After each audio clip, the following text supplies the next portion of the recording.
السلام علیکم ورحمۃ اللہ وبرکاتہ۔ سامعین، آج میں آپ کے سامنے ایک اہم موضوع پر گفتگو کرنا چاہتا ہوں جو عورت سے متعلق ہے۔ آپ دیکھیں، عورت اسلام سے پہلے کس قدر تکلیف برداشت کرتی تھی، کس قدر مصیبت میں مبتلا تھی۔ اسلام کا آغاز ہوا جب ہمارے آقا صلی اللہ تعالیٰ علیہ وسلم نے اعلان نبوت کیا۔ حضور صلی اللہ تعالیٰ علیہ وسلم اس دنیا میں جب تشریف لائے، اس سے پہلے عورتوں کے حالات کیسے تھے۔ آپ سنیں، غور کریں کہ اسلام سے پہلے عورتوں کا حال بہت برا تھا، بہت خراب حال تھا۔ دنیا میں عورتوں کی کوئی عزت اور وقعت نہیں تھی۔ مردوں کی نظر میں اس سے زیادہ عورتوں کی کوئی حیثیت ہی نہیں تھی کہ وہ مردوں کی نفسانی خواہش پوری کرنے کا ایک کھلونا تھی۔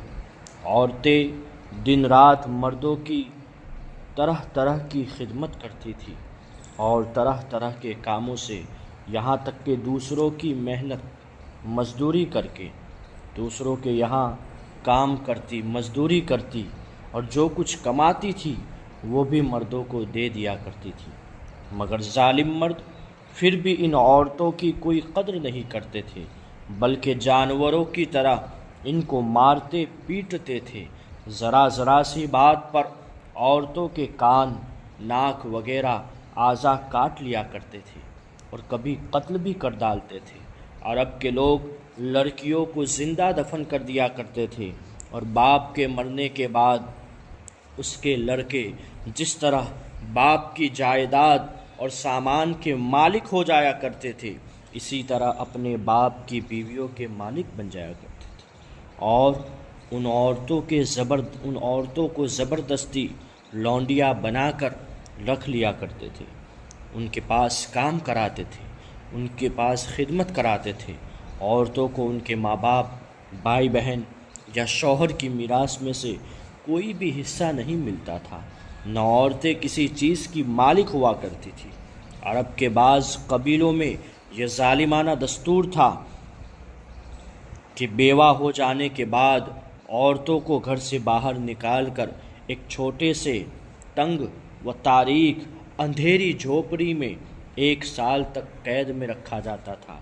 وہ جھونپڑے سے باہر نہیں نکل سکتی تھی، نہ غسل کر سکتی تھی، نہ کپڑے بدل سکتی تھی۔ کھانا، پانی اور اپنی ساری ضرورتیں اسی جھونپڑے میں پوری کرتی تھی۔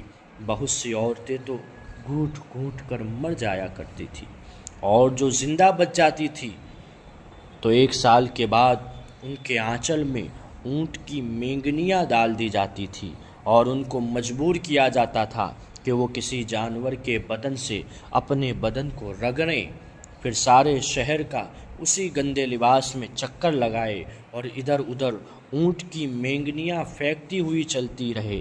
یہ اس بات کا اعلان ہوتا تھا کہ ان عورتوں کی عدت ختم ہو گئی ہے۔ اسی طرح کی دوسری بھی طرح طرح کی خراب اور تکلیف دہ رسمیں تھی جو غریب عورتوں کے لیے مصیبتوں اور بلاؤں کا پہاڑ بنی ہوئی تھی، اور بیچاری مصیبت کی ماری عورتیں گھونٹ گھونٹ کر اور رو رو کر اپنی زندگی کے دن گزارتی تھی۔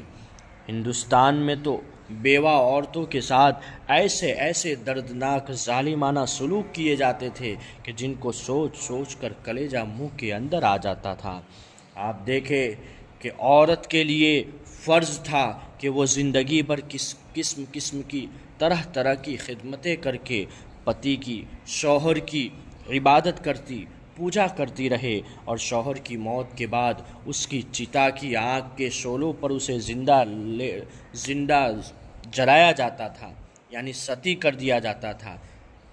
شوہر کی لاش کے ساتھ زندہ عورت بھی جل کر راکھ ہو جایا کرتی تھی۔ غرض پوری دنیا میں بے رحم اور ظالم مرد عورتوں پر ایسے ظلم و ستم کے پہاڑ توڑتے تھے کہ ان ظلموں کی داستان سن کر ایک درد مند انسان کے سینے میں رنج و غم سے دل ٹکڑے ٹکڑے ہو جاتے تھے۔ ان مظلوم اور بے کس عورتوں کی مجبوری و لاچاری کا یہ عالم تھا کہ سماج میں نہ عورتوں کے کوئی حقوق تھے، نہ ان کی مظلومیت پر داد و فریاد کے لیے کسی قانون کا کوئی سہارا تھا۔ ہزاروں برس تک یہ ظلم و ستم کی ماری دکھیاری عورتیں اپنی اس بے کسی اور لاچاری پر روتی، بلبلاتی اور آنسو بہاتی رہی، مگر دنیا میں کوئی بھی ان عورتوں کے زخموں پر مرہم رکھنے والا اور ان کی مظلومیت کے آنسوؤں کو پوچھنے والا دور دور تک نظر نہیں آتا تھا۔ نہ دنیا میں کوئی بھی ان کے دکھ درد کی فریاد سننے والا تھا، نہ کسی کے دل میں ان عورتوں کے لیے بال برابر بھی رحم و کرم کا کوئی جذبہ تھا۔ عورتوں کے اس حال زار پر انسانیت رنج و غم سے بے چین اور بے قرار تھی، مگر اس کے لیے اس کے سوا کوئی اور چارہ کار نہیں تھا کہ وہ رحمت خداوندی کا انتظار کرے۔ وہ ارحم الراحمین غیب سے کوئی ایسا سامان پیدا فرما دے کہ اچانک ساری دنیا میں ایک انوکھا انقلاب نمودار ہو جائے اور لاچار عورتوں کا سارا دکھ درد دور ہو کر ان کا بیڑا پار ہو جائے۔ چنانچہ رحمت کا آفتاب جب طلوع ہو گیا تو ساری دنیا نے اچانک یہ محسوس کیا، گویا لگتا تھا کہ جہاں تاریخ تھا ظلمت کدا تھا، سخت کالا تھا۔ جہاں تاریخ تھا ظلمت کدا تھا، سخت کالا تھا۔ کوئی پردے سے کیا نکلا کہ گھر گھر میں اجالا تھا، کوئی پردے سے کیا نکلا کہ گھر گھر میں اجالا تھا۔